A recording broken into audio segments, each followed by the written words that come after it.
Hello and welcome to episode 56 of the Little Drops of Wonderful podcast. This is my channel where I talk about all things related to crafting and knitting and crochet and all of that lovely good stuff.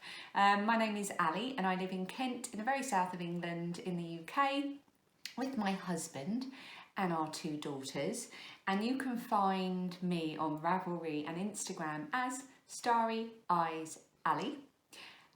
And show notes for this video and everything I talk about are underneath in the description box, and there are also timestamps for every section because I divide things up into sections just to make it all nice and neat and tidy. So if you want to see what I'm currently working on, you can jump to that, or if you want to see what I've finished, or if you want to see what I'm just rambling inanely about, you can jump to that too. So we are going to talk today about finished objects, works in progress, a project from Yore, giveaway winners, and an finally section where I'm going to be talking about diaries. And what else? Oh, and I want to talk about very quickly, right before we get into the podcast proper, I am organising a simple snail mail swap. So this is a swap where we swap, this is, how many times can I say swap? This is a swap where we can swap just letters. That's the idea of it. We've done it before and it worked really, really well. Many people connected with other people all over the world and made genuine friendships, and now have regular pen pals, which is really lovely. I decided to organise it using a Secret Santa type online site thing. And it didn't quite go to plan, and it's completely my fault. I don't know why I hadn't got my common sense switched on, but what the Elfster site does is it doesn't draw partners. It gives you a name that you're to send to, and then someone else will get you. So it wasn't like an exchange. Oh my goodness. Considering I was kind of taking a bit of a hands-off stance to this, it has been rather full on the last week. So thank you to every single one of you. All of you without exception have been brilliant about this mess up on my behalf, on my part I should say, and everyone has said they're more than happy to write to more than one person. And I've still got quite a few messages on the site and quite a few emails to get through, but I am replying to everyone. So do keep in contact with me. If there's any problems, if you end up without a partner at all, let me know because I will find someone for you. But I am slowly replying to all those messages. So if you've emailed me or sent me a message via Elfster, I will get back to you if you haven't heard from me already. And if you have any questions, just email me. My email is on the screen now. And I'm really sorry, but I think some of you are already writing to each other, so that's good. Brilliant. And next time I arrange it, because I will arrange another one because it is such a popular thing and people seem really enthusiastic about it, I will do it manually like I did it last time with a good old fashioned spreadsheet. Okay, moving on. It's a very sunny day here in Kent in the UK, which makes a change because all it's done for the last couple of weeks is pour with rain. But today we've woken up to sunshine, which is marvellous. We planted some potatoes in the garden yesterday for the first time ever. So they had a good douse of rain yesterday, and now today they're getting plenty of sunshine. So that's good. That must make them happy, I hope. Not that they'll see the sunshine because obviously they're covered in soil sitting in the dark, but you know what I mean. I'm just going to try and whiz through this one today. I am very overwhelmed with stuff around the house that I need to get sorted out, but obviously every 2 weeks on a Monday is when I aim to podcast, and yeah, I wanted to talk to you about a few things that I'm working on today. So I will leave some stuff out and talk about other stuff, but you know, that's what keeps it interesting, I suppose. What else? Oh yes, so if you're new to this channel or unfamiliar with what I do podcasts, full-length podcasts about my knitting and crochet projects every couple of weeks. I also do little reality vlogs in between those podcasts just about how I fit my crafting into my everyday life, and every so often I'll just do a daily vlog series as well. My next vlog series will be in April. My last one was Vlogmas, and there's a playlist for each one of my vlog series on the front page of my channel. So if you want to see any of my past daily vlogs, you can. Quite often I'll get messages from people who are back watching a vlog series from like a year or so ago, which is really, really lovely. So yeah, that's all on the front page of my channel if you'd like to go and watch. I also have another channel, or I should say we have another channel, me and my family have a channel which is a bit more indulgent. It's called This Little Wonderful Life. Got hair in my eye. Ooh, now it's on me. Oh no, look. Oh no, the seam on my jumper is ripped. Fortunately, it's the seam, so that's going to be really easy for me to sew, but it's quite expensive, this jumper. That's not good, is it? Right, I'm going to have to be careful and not pull that, otherwise it's going to make it worse. Where was I? Oh yes, This Little Wonderful Life is our slightly indulgent family channel where we just share vlogs from days out and adventures and things we're doing around the house. There is a new video up on that channel. We took a trip into London to go and see a art installation which was all to do with the Korean K-pop band BTS, which my eldest daughter is obsessed with.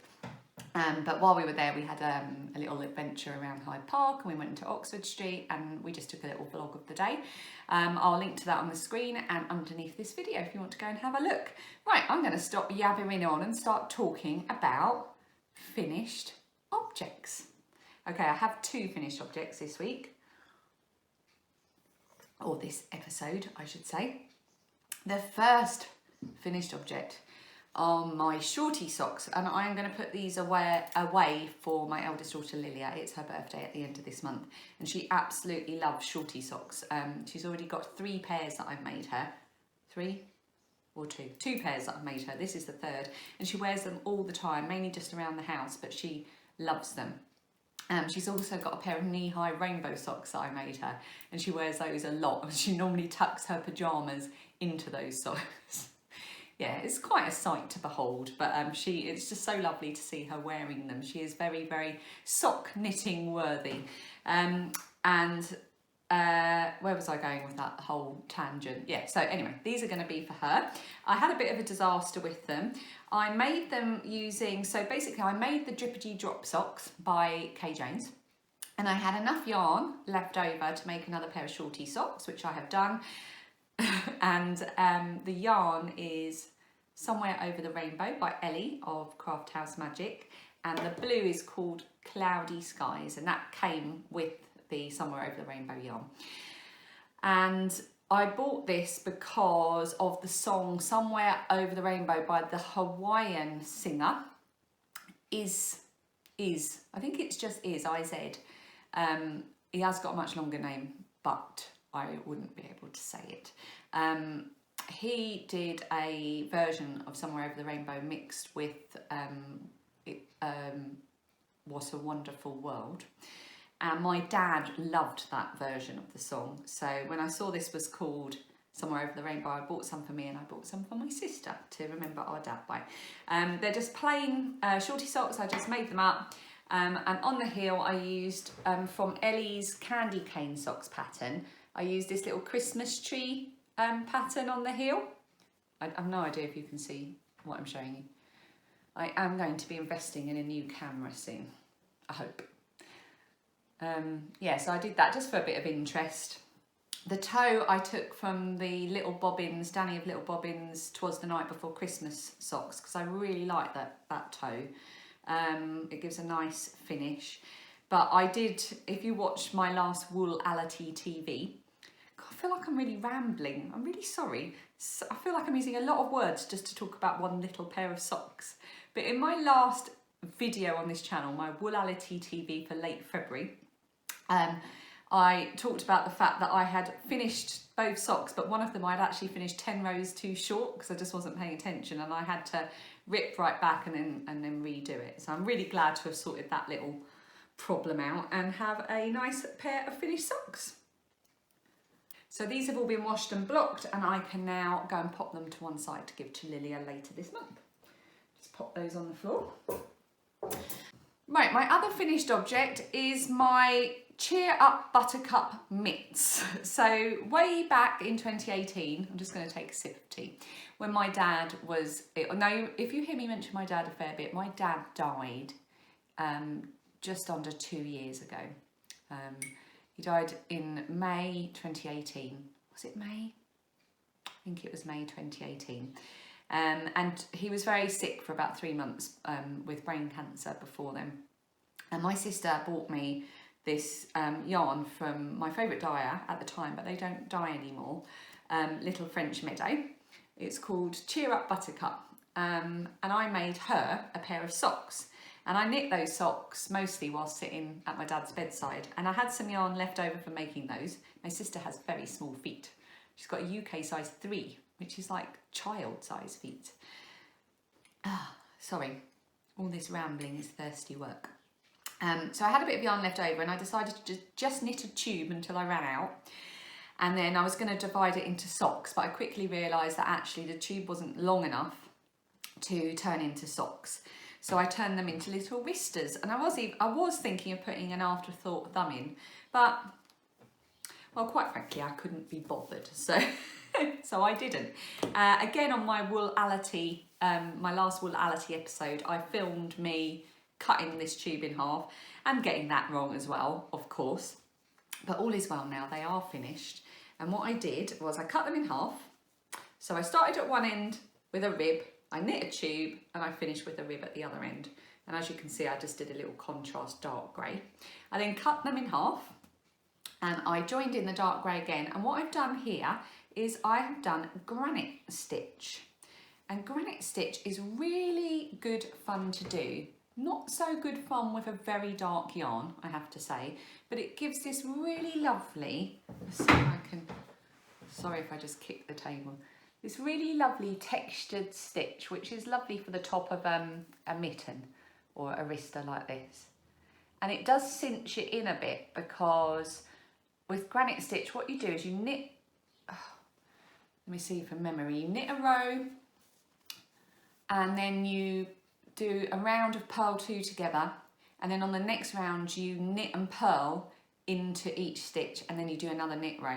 So it does cinch it in a bit and makes quite a tight texture, and it's just really, really lovely. It's a stitch I learned from the Skyrim mitts, which is a free pattern on Ravelry for worsted weight yarn. And I made those for a friend of mine, and I've always meant to make them again because they were such a lovely quick project. And when I was trying to decide how to finish these wristers off, it just popped into my mind about that granite stitch, and I decided to try it with this fingering weight yarn, and I'm really glad I did. So as you can see, I now have little wrist warmers that I can hold in a very posed way whilst having my hot drink. Yeah, I'm really, really pleased with them. These will be perfect. Where I work in a museum. And it's a very old building with original huge sash windows. So even with the heater on, the wind can whistle through.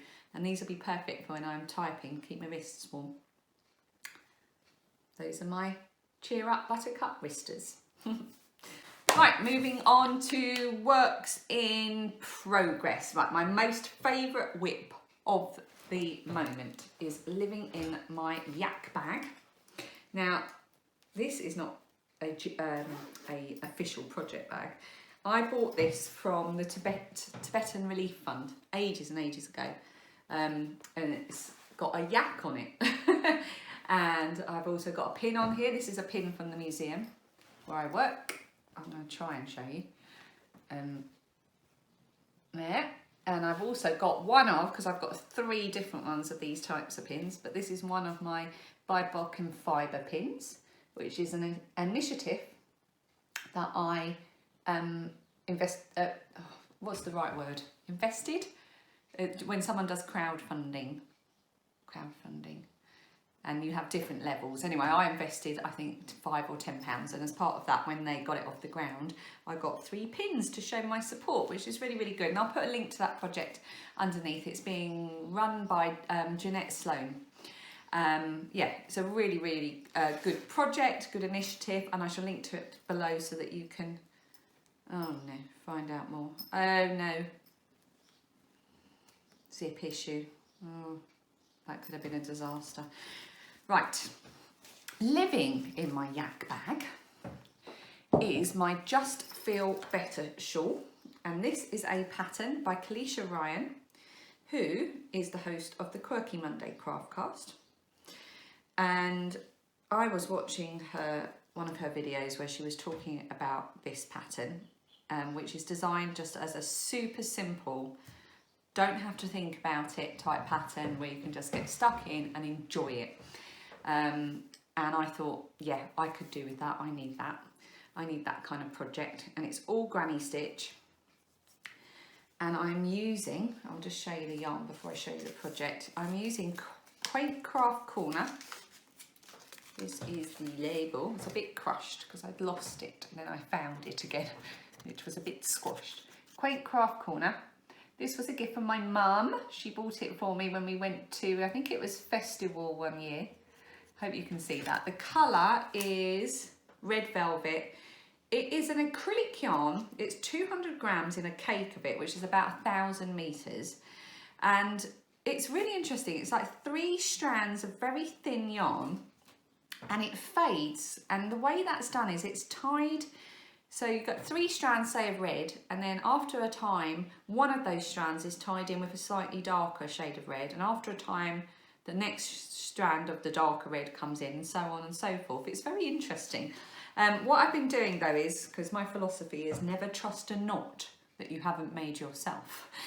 So every time I've come across one of those teeny tiny knots, I have just done my own, I've just doubled it over and tied an additional knot like that, which you're probably not going to be able to see, and then I've been weaving in the resulting end, and that I feel a bit safer having done that. I'm sure there's nothing wrong with the knots, but never trust a knot unless you've made it yourself. I originally had a stitch marker on here to remind me which side was the wrong side, which side was the right side, but actually the pattern is so intuitive, you can really just read your work as you go and you know exactly where you are at all times. You've got one definite straight edge, one increase edge, and every 6 rows you do something slightly different on the increase edge, and it's so easy to keep track. I've just hit the very last section of the fade, which is the sort of, it's a kind of dark browny black, and it goes from red all the way through like that. And obviously the fade gets narrower because the rows get longer. I hold it up like that and you get a kind of asymmetric triangle as you go. I have loved doing this. I have mainly worked on this in the evenings whilst re-watching Downton Abbey. So every time I pick it up it makes me think of Downton. Which is really nice. You get that if you're working on a particular project whilst you're watching a particular film or a particular series. I find that when you pick it up to work on it again, you remember what you were watching the last time, and I really like that. And so, in terms of wearing it, I'm assuming, bear in mind I've still got a few rows to go, so it will get bigger. So it's going to be like triangular like that, and oh, it's lovely. It's so warm, and I've got some ends to weave in there. And that's how you're going to wear it. And it's going to be a bit bigger than this still because this end is going to get longer and longer. So, oh, the yarn's lovely. Because it's acrylic, it's just, there's nothing to react to. It's just perfectly soft and lovely to wear next to your skin. I think it's just going to be really lovely and warm. And it's nice to have something that's a slightly different colour to the things I normally work with. This kind of nice bright red. I think that makes a lovely change. I'm really looking forward to wearing it. So yeah, someone pointed out that Caleisha also has another shawl in this kind of, what's the word, genre. It's called the Just Feel Festive shawl, which is designed to use with minis that you get in an advent. And that is lovely as well. So I think I'm going to make that as my advent shawl this year at Christmas with the any minis that I get. In advents and swaps and things like that. So I'm really looking forward to doing that one. And again, it's free. This pattern is free, and so is the Just Feel Festive shawl. So yeah, that's fantastic. I am making it with a 3.25mm hook, and I think this is no, it's not a clover one. I don't know what it is, but it's quite nice to hold. Yeah, so that's my sort of favourite whip of the moment. and I'm so near to finishing it, and yeah, I'm really enjoying it. And my next whip that I wanted to show you has been a bit of a disaster. So I have been talking and boring the pants off everyone who will listen on this channel, saying that I'm going to be casting on any moment the As If Tee, which is a pattern by Shay of Knit and Crochet. I've wanted to make this for ages. I've had the yarn for ages. I've just had to get up and do it, and I finally did. I cast it on. I was so excited. I did a provisional cast on, feeling very smug and clever, and I knit the rib, and then I started knitting about an inch of the body, and then I realised that I was knitting a Mobius, or Mobius, whatever you want to call it. So I'm going to have to rip out these needles and start frogging. Oops. Could not be more annoyed with myself. Although someone did point out that it might have been better for me to, when I was doing the provisional cast on, to work in plain knitting into that provisional cast on and then pick up and do the rib at the end, so that I don't get a kind of bump in the rib if I have to pick it up, because I want to make it slightly longer than the pattern. I'll wear it more if it's not quite so cropped. So yeah, I'm just taking it off the needles. I'm going to have to restart this, and I'm so upset because I was really enjoying it and I was so pleased to have it started. In the end, I had done a swatch which put me at using the needles about 0.5 millimetre up from the ones in the pattern, but I was worried because I wasn't keen on the fabric it was giving me. So in the end I decided just to knit it using the recommended needle size, because I wasn't that far out, and someone commented saying, you know, it's never going to make such a difference, it's not going to make like a huge amount of difference, like inches and inches, you're talking like centimetres of difference. So I thought, you know what, I'll start. It's going to be quite quick because it is with worsted weight yarn, and I'll get an idea fairly quickly of what I think about the size of it. And at the moment I'm quite happy with it. In a way it almost seems too big. So yeah, it's going to be a challenge, this one. You're going to hear me talk about this project a lot. Brace yourselves. It's all living in my lovely Caroline Love to Sew bag. That's the tag there. And this was a gift from my husband, I think for our anniversary 1 year. I love this bag. This bit here is like soft.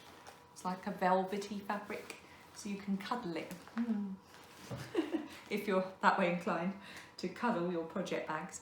Okay, now I've got a few other things on the go, but I'm trying to just keep things a bit condensed in this episode, even though it doesn't appear that way because I am rambling so much.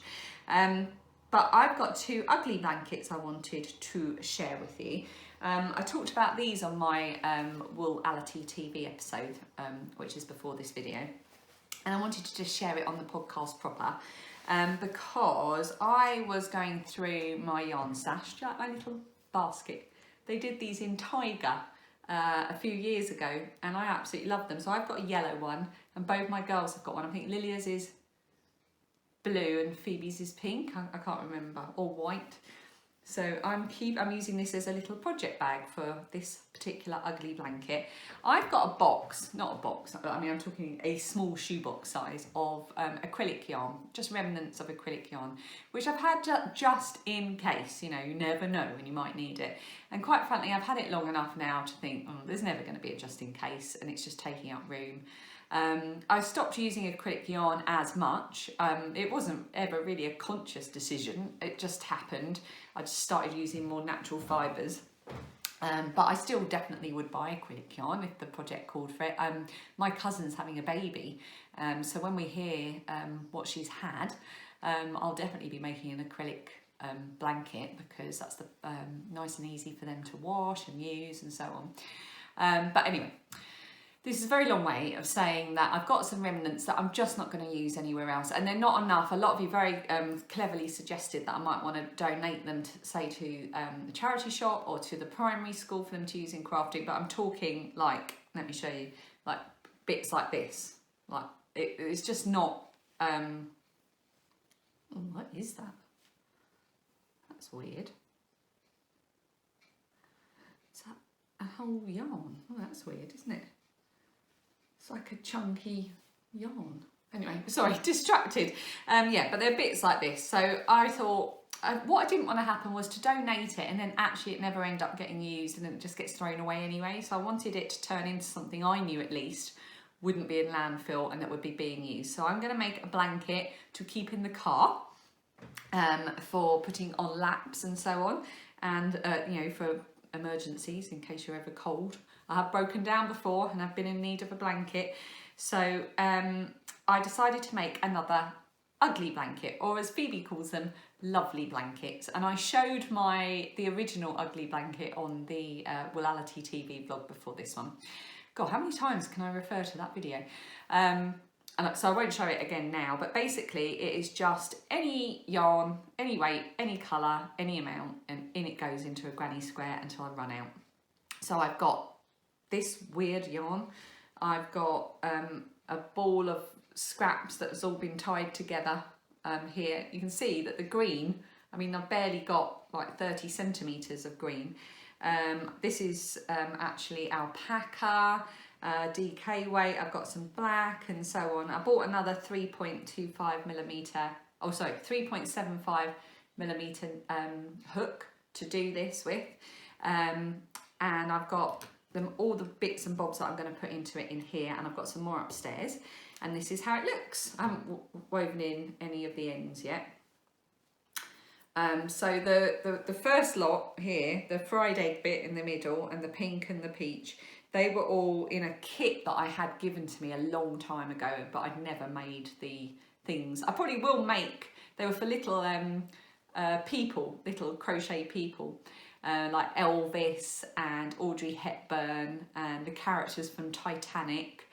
And I probably will make those in future. So I've kept the little booklet with the patterns, but I wouldn't make them in this like nylon-y, scratchy, horrible acrylic yarn. I would make them using cotton. So that yarn has gone into the ugly blanket, and I've just started doing this. I'm doing the granny square where you turn after each round so that it stays nice and square. I'm really enjoying that. And yeah, it's something very soothing about working on something that aesthetically doesn't matter. It's just an anything goes. It's kind of like just doodling squares, you know, where you're not trying to make a work of art. You're just passing the time whilst you're on the telephone and just giving yourself something to do. So I keep this by my bed and I just do a couple of rows of an evening if I'm feeling up to it. So that's the first ugly blanket. And the other one is the slightly less ugly blanket, and this is the one where I'm using scraps of fingering weight hand-dyed yarn or plain yarn to go into it, so it's creating a slightly lovelier blanket. And I am using a 3.25 millimetre hook. Now this is it a Knit Pro Colours? No, Addy Colour hook. And I hate it, it's horrible. I ordered it off eBay, it was only £3. And it's absolutely horrible. First of all, there's a join here, which comes undone, like that. So I don't know why it needs to come undone, but it does, and it comes off. So, and it will work its way out every now and then. Secondly, it doesn't have the size written on it. And there's plenty of places it could have the size written on it, so I've had to write it on with a Sharpie on the end. And thirdly, the hook isn't very nice.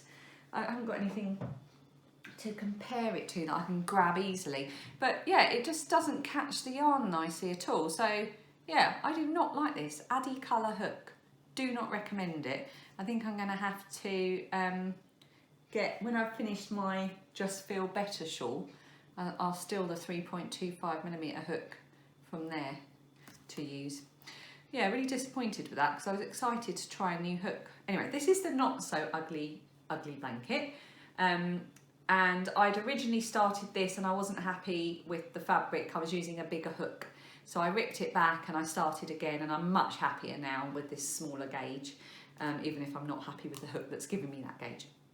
And I just... what I do when I come to change colour is I work 2 colours together for about 3 or 4 stitches. Although quite often, the way I've done it this time, I have got some knots, but I'll cut that knot out and then I will work the yellow and the brown together for about 3 or 4 stitches and then weave in the ends. So I know it's nice and knotted in with the stitching, because essentially that's what the stitches are, is a knot. And then I just weave in the ends and I know it's all nice and secure. Because I have made some early blankets when I first started to crochet, where I just didn't pay attention properly to making knots and weaving ends in, and I have had to carry out some repairs where they've unravelled a bit, so I'm making sure that's not going to happen. Yeah, and I'm really pleased with how this is going. And every time I've got a little scrap of yarn, I just pop it in this bag. Like, this is left over from my socks that I showed you earlier. That's just the rest of the cloudy sky, so it's not enough for a 5-gram mini swap. It's just enough to put in my not so ugly blanket, and it's all living in my fabulous lobster bag. There you go, lobster, because I love lobsters. And this was made for me by a lovely viewer of this podcast called Suzanne. She's inside number 22 on Instagram. Somebody asked me where my love of lobsters comes from, so I shall tell you. When Dan and I got married, we went on honeymoon to the Maldives. So this was in 2003, which is quite a long time ago, isn't it? And we went on honeymoon. We got married at the end of November, so we went on honeymoon for the first 2 weeks in December in the Maldives, and it was the most amazing holiday of our lives. It was so incredible. But there was one day when it rained, and it rained all day.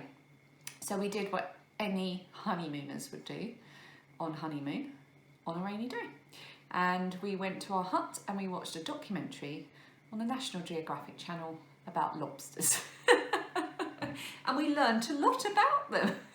And then it became a bit of a joke between us after that we would buy each other a lobster thing, or make reference to like the habits of lobsters and do impressions of them. Yeah, this just not making us sound entirely normal, but that's where it all comes from. And over the years, it's just grown into just this lobster thing, and that's where it comes from. So we love lobsters. You can see probably quite a few lobsters behind me. Lobster there, there's a lobster there, there's a lobster there. Yes, and there's more besides all over the house. So that's where the lobster thing comes from. Right, next thing. Oh yes, seeing as we're talking of scrappy projects, I thought I'd share with you, I'll go and get it, hang on. I thought I'd share with you this project, which I haven't shown you in a wee while. It's living in my bag from Hannah of Hannah from Sheep's Alley. We did a swap quite some time ago now, and she made me one of her bags. I love this bag so much. It's so Hannah. On the back there is a big crochet doily in yellow, of course. And this houses a scrappy project which I've had on the go. Whoops! I'm throwing yarn on the floor. I've had on the go for some time. And there are lots of gorgeous minis lurking in here, and I really need to get moving with this project so that I can use them. So many gorgeous minis. Oh my goodness. What are these ones? Oh, so pretty. I need to get cracking with this. Anyway, this is my corner to corner crochet moss stitch blanket. It is a pattern. Oh, who's it a pattern by? I think it's by Every Trick on the Hook. I will put it underneath this video and on the screen. I am doing it with, what hook am I using? Oh, please tell me I know what hook I'm using and I haven't used. I think I've taken the hook to use in another project. Right, okay. This gives me an opportunity to show you something else. Right, concentrate, Ali. Come on. Stick to the programme. Okay, so this is my corner to corner scrappy crochet blanket. I'm putting full minis into this, and basically you work it on a diagonal until you've got it to the width you want it, and then you work it kind of even until you get to the length you want, and then I'll probably put a little border on it just to make sure it looks nice. So this is what I've got so far. It is quite slow going because I'm doing it, obviously it's single crochet moss stitch, but it just produces such a gorgeous fabric. It's so drapey. I love the way it makes the minis play with each other. I absolutely love it. To this day, my favourite mini of all time is this one here. If you can see that green and purpley one there.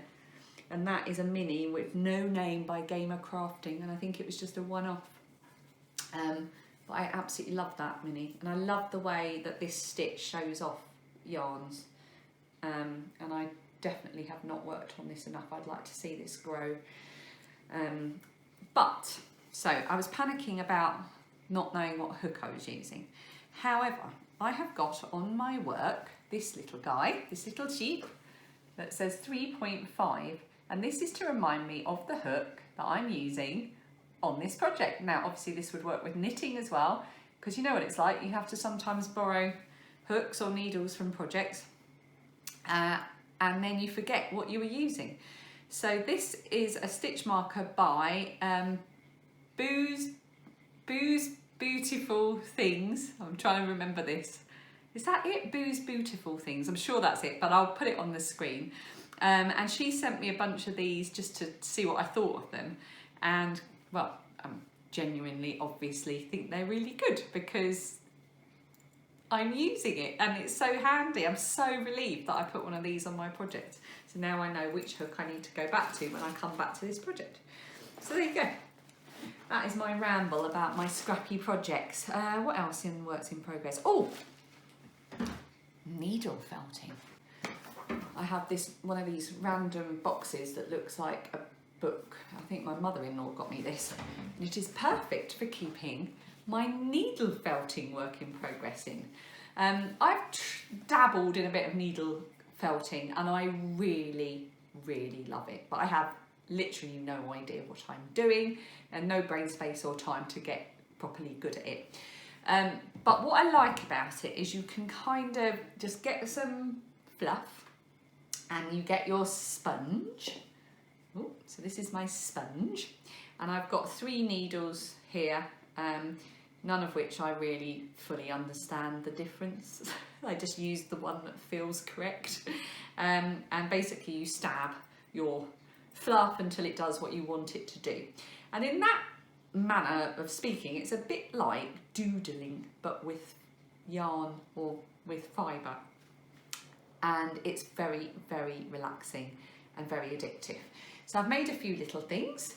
Perhaps my most favourite thing is my gnome with nostrils, which I'm going to go and get to show you. So I made a few of these, but I've just grabbed this one. This one lives permanently on the bookcase in the living room. So this is my little needle felted gnome, and if you can see, he does have nostrils. And a little, yes, I like him. He looks wise. He's my wise old gnome. Yeah, he's a funny little dude. So he lives in the living room. I'll just pop him there so you can keep an eye on me. And I had this idea in my head of something that I wanted to make. So I just started doodling. Oh, look, here's something else I made. I showed these, I think, in Vlogmas. I was making baubles. I want to make a wreath. I want to make a Christmas wreath. And I was making little baubles. So that's just a plain yellow one. And then I was needle felting patterns onto the baubles. But what I think I might play around with is stitching, like embroidering patterns onto them. And then this is supposed to be like, do you know, like those 1950s glass ones, which were that kind of shape. But again, I'd like to play around doing that and stitch a pattern onto it. But yeah, I really, really like these. I want to make some more of these little ornaments. Anyway, the point is I was doodling with my needle felting and I made a little house.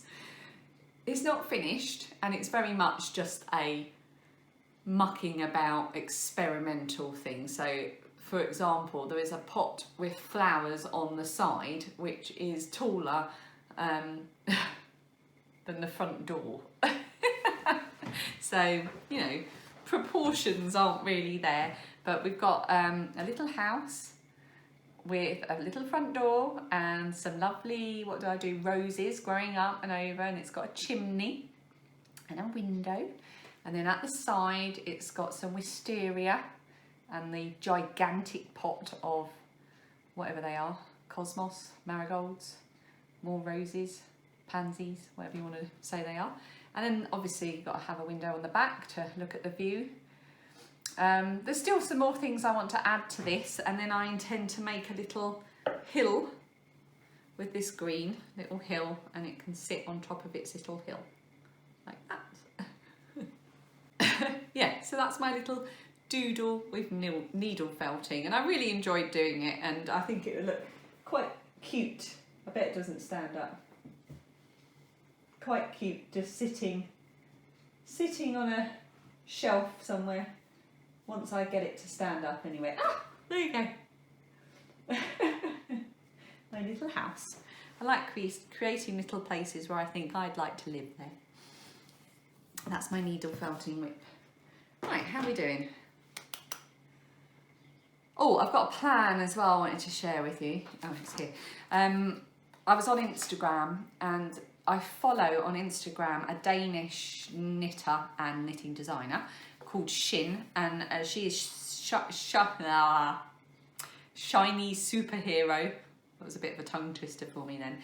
And oh, she's great. I absolutely love what she does.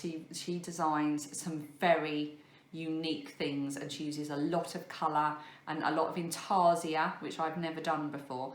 But she's released a colour work hat. Now, I printed this in black and white, so I will message her and see if she's okay with me using one of her photos from Ravelry, so that I can put it on the screen to show you in all its colourful glory.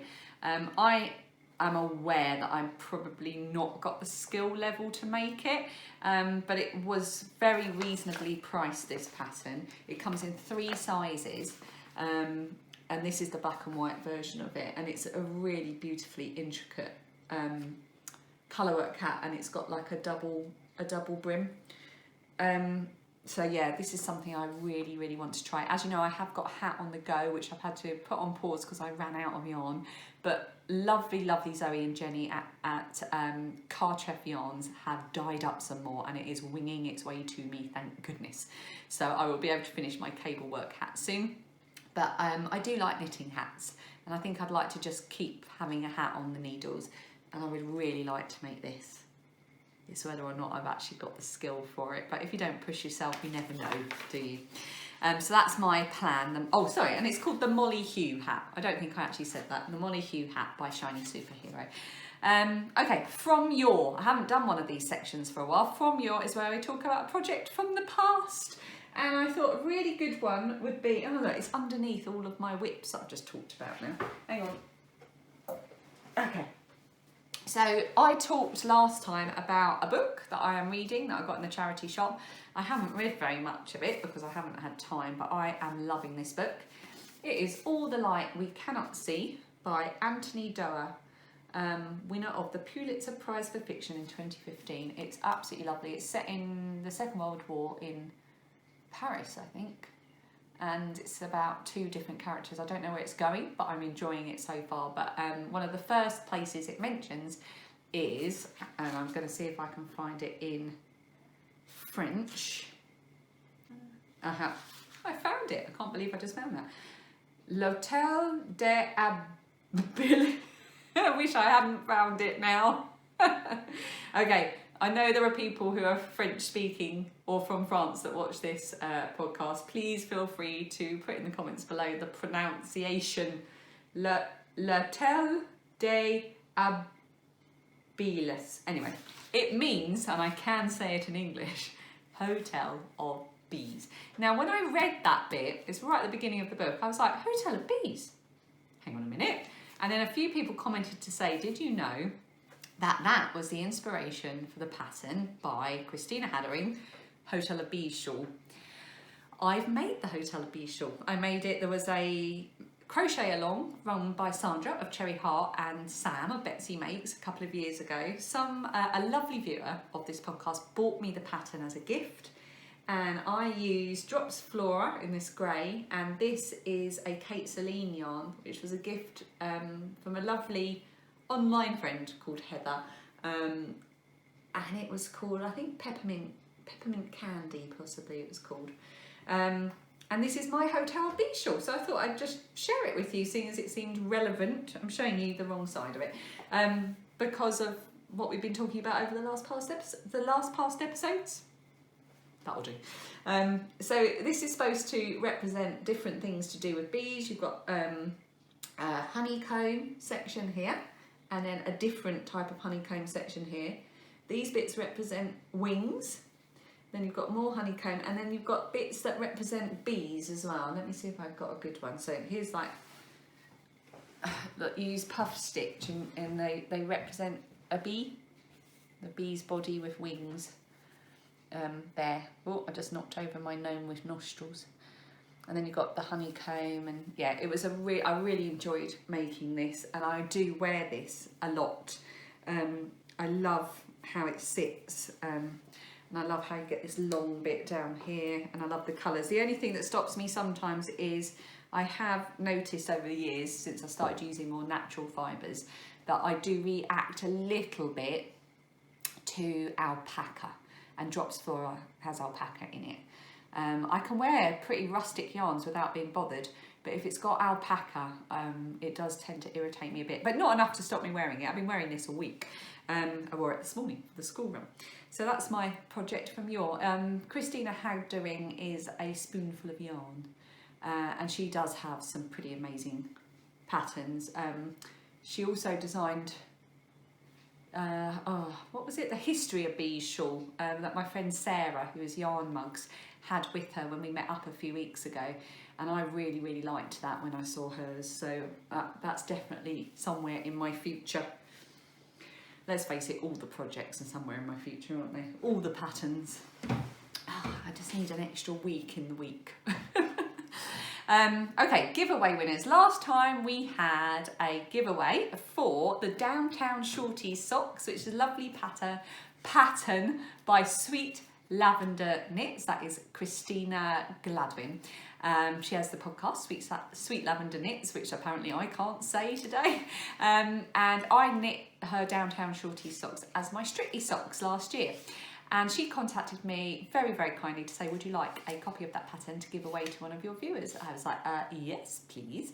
So I put a prompt on Ravelry, and I checked this morning, and there were about 43 or 44 entries for that. So I asked our friend, whose name I'm not going to say, because every time I do it I upset everybody else's. But I asked her, you know who I mean, to choose a number between 2 and whatever the last number was. I didn't write it down. And she pulled out number 19, who unfortunately has a Ravelry username, which is really difficult to say. It can't just be like Bob or something like that, can it? No, it is Ingarad Stoker on the screen now. And you are, I'm guessing your name. I didn't actually go and look at your profile, which was silly. And I'll tell you why in a minute. So I'm guessing you're Ingrid, and you're in Sweden. And she said, so I asked everyone to tell me about your local town, because they're the Downtown Shortie socks. And she said, I live in Alingsås. Now I'm probably pronouncing that wrong. The fika town of Sweden. There are plenty of cafes in this town. It's a lovely centre with low buildings. No local yarn shop anymore though. Now I went and Googled this place because I was like, well, that sounds nice. And it looks gorgeous, and now I want to go. I want to go to Alingsås, which I'm probably pronouncing incorrectly.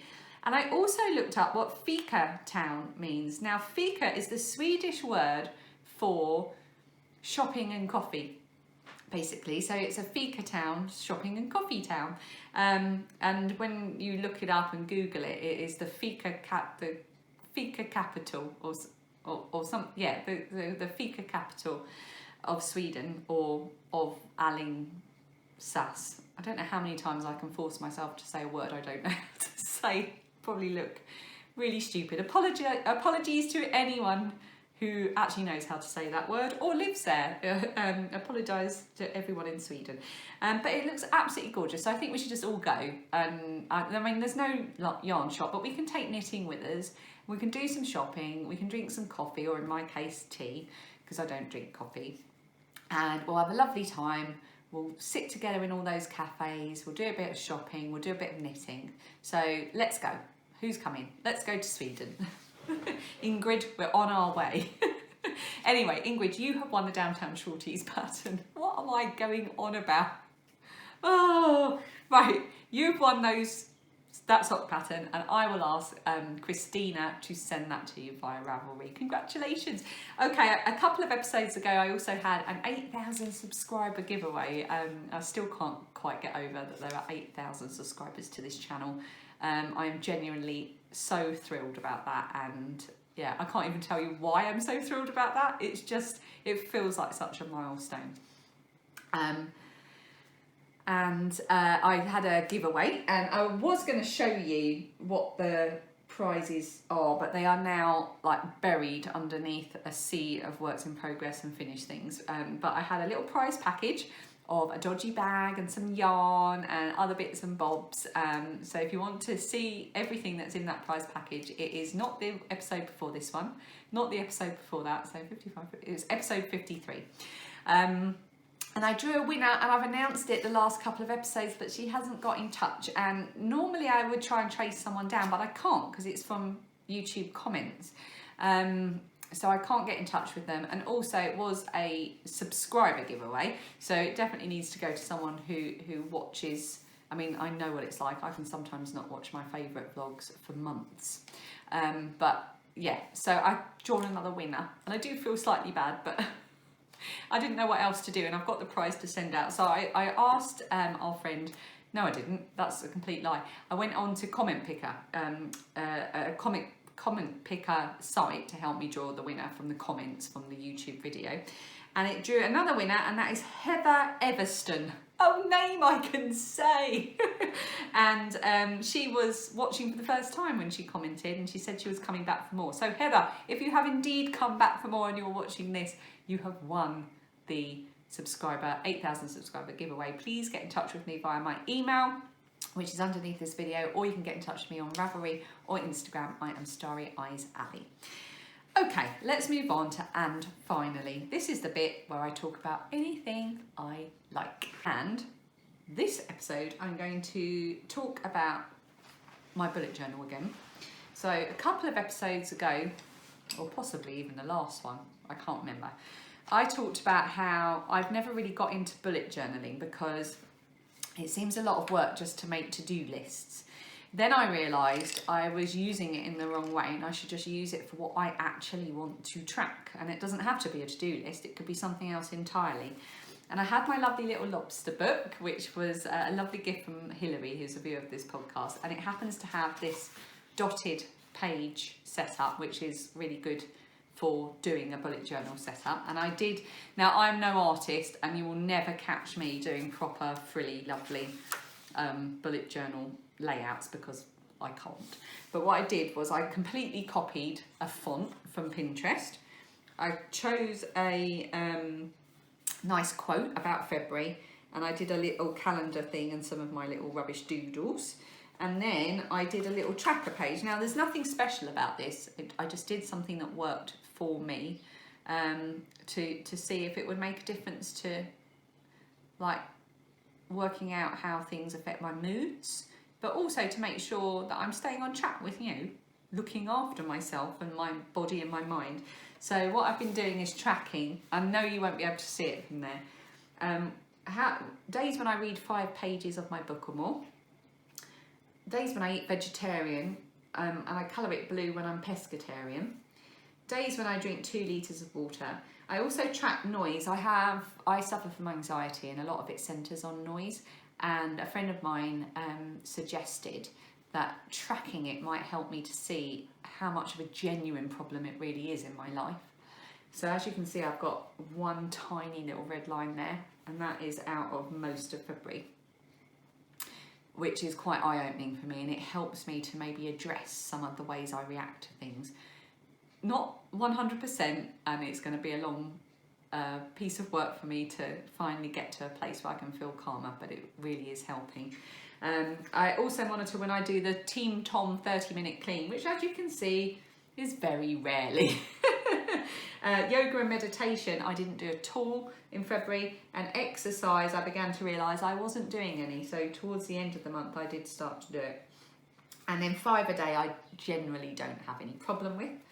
I also did a book tracker. Apologies if I'm going over stuff you've seen before, but this is my book tracker here, and this is what I've done for March. Oh look, I haven't circled my days. So I've drawn a little daffodil, and I've done, again, I've just copied a font that I saw on Pinterest, and in my really rubbish writing I have written a little quote. It was one of those March days when the sun shines hot and the wind blows cold, when it is summer in the light and winter in the shade. And just in case that looks decent from where you are, I'll just show you close up, show you how rubbish my writing is. And the reason I'm showing you this is because you don't have to be an artist. You don't have to have gorgeous copperplate handwriting. You don't have to have a talent for anything. You just have to do something that makes you happy. And doing this little page genuinely made me happy. I even copied that from Pinterest. There is no talent here. It's all just plagiarism. And then I've done the same tracker system again, but I've changed it slightly this time. I've added a mood thing, a mood tracker as well, but otherwise it's the same. And I've grouped walk, exercise, yoga into the same tracker, and I've each got a different colour. So you can see exercise is orange. I've done that twice so far this month. It always surprises me like how fitting exercise in is really difficult. It's only 20 minutes and I really enjoy it, but I find it so difficult to fit that into my day. It really is tricky. So having the tracker is building me a picture of how little I do it, and then I can start to build a solution to that and try and work out how to prioritise it. So this is very much a work in progress, helping me to see how I'm doing in aspects of my life where I should be giving it priority, if that makes sense. So again, I've got read 5 pages or more, days I'm vegetarian, days I drink 2 litres of water, noise. I've got a couple of red bits here from over the weekend, but again, if you compare it to the grey, that I've just told you about. Meditate is something I want to start doing, but as you can see, I am not doing. 5 a day, my 30-minute clean, and this time I've added my mood tracker. So I've got happy, meh, anxious, not great, and downright not great at all. So I can build a picture of my moods over the month. So that's what I'm doing. Again, it is in no way artistic or clever or anything. It's just a way of tracking things. So if you're thinking, a lot of you commented last time to sort of say, oh, I was the same. I didn't really see the point of doing it as just keeping a list. But I'm going to try that just to track, what books I'm reading, or if I'm walking every day, that kind of thing. Start small. I think that we'll start small together. And, if you're not naturally artistic, just go onto Pinterest and copy someone else's, and eventually you might develop your own style. I'm hoping that's what happens to me. I can doodle, and I do doodle. I can't doodle well, but I like doodling. And I guess that's the main thing, isn't it? And I've got this little set of Faber-Castell Polychromos pencils. I've just got a very basic set. They come in all kinds of colours, but I've just got the very small one. I've had these since last summer, and I really, really like these. You can blend them. They're really, really high quality coloured pencils, and I would really recommend those as pencils just for doodling and sketching. So while we're on the subject of tracking things in a daily life, I wanted to share something else that I do every day of my life. So I've done this, I've done this before, so I'll show you what it is that I'm talking about. This is the 1 line a day 5-year memory book, and it looks like this.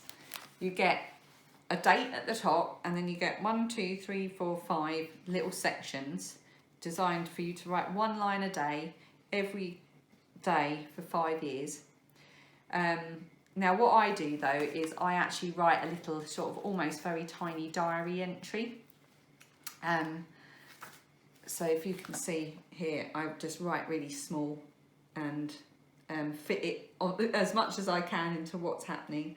Do a little doodle, and I always write what day of the week it is. So here it says Sunday, just so I know over the years. I did this from 2012 till 2017. And then I decided to give myself a year off, which actually worked out really well, because that was the year that my dad got sick and died, and I don't think I would have been able to record some of those memories, nor would I have wanted to. So I didn't do it in 2018 or 19, and then for Christmas in 2019 I asked if I could have another one of these. My husband bought me one, and I started in January. It's amazing how quickly you fill these things up, because you start and you think, you know, here I am in February 2020, I can't imagine where I'll be in 2025, and you will get to this entry, hang on, 21, 22, 24, you will get there a lot quicker than you imagine. It's quite scary. But every night when I go to bed, I will read the entries from my other diary for that day to see what was happening, you know, all those years ago, like 7, 8 years ago, and it's absolutely fascinating to see where you were those years ago and what happened over the years on that day. And I try to record sort of things that are happening in the world as well. So if there's something significant has happened, or you know, or a celebrity I admire has died, or you know, like when we left the European Union, and just recording that, knowing that one day my children will read it and go, oh my goodness, can you believe that? You know, that our parents were living through that, you know, knowing what they know in the future. So it's like a little record, a little historical record of what's going on in your life. It takes me, I mean, you literally could just do 1 line about what happened that day, but I do like to record a bit more. I sometimes record what we're watching, you know, I'll look back and go, oh God, yeah, I remember we binge watched, you know, West Wing in 2012 or whatever. Or I might record, you know, meals that we're eating regularly, because yeah, just things like that. It's a really nice way, and it doesn't take long. Sometimes I do it when I get into bed, sometimes I'll just do it as Phoebe's brushing her teeth a bit earlier in the evening. Yeah, so I do that every single day. That's it. That is my ramblings over. It's 10:05, so 10:05, that's not too bad. I think that means I've been talking for about an hour. I hope I've been talking for, yeah, under an hour. Make it easier to edit. As usual, it feels like I've just rambled at you and talked a load of nonsense, and it's all going to be absolutely disastrous. So hopefully when I go to edit it, it will be a bit less than disastrous. I hope you've enjoyed this. I will be back with a Woolallity TV episode in the next week or so, and I will be doing April vlogs. So the next podcast is 2 weeks today. So what's the date today? The 9th. So then it'll be the 16th, 16th, and then the 23rd, Monday the 23rd of March, and then after that, it's April vlogs. I'm going to do April vlogs this year. I'm feeling a little bit apprehensive about it, and I'm hoping to invest in a new camera before then, but I don't know, because I'm in indecision city about which one to get. And I'm rambling again, so I'm going to say goodbye. I'm going to take my little gnome with nostrils back into the living room, and I will see you for Woolallity TV, or I will see you in the next episode. Happy knitting, happy crocheting. Bye.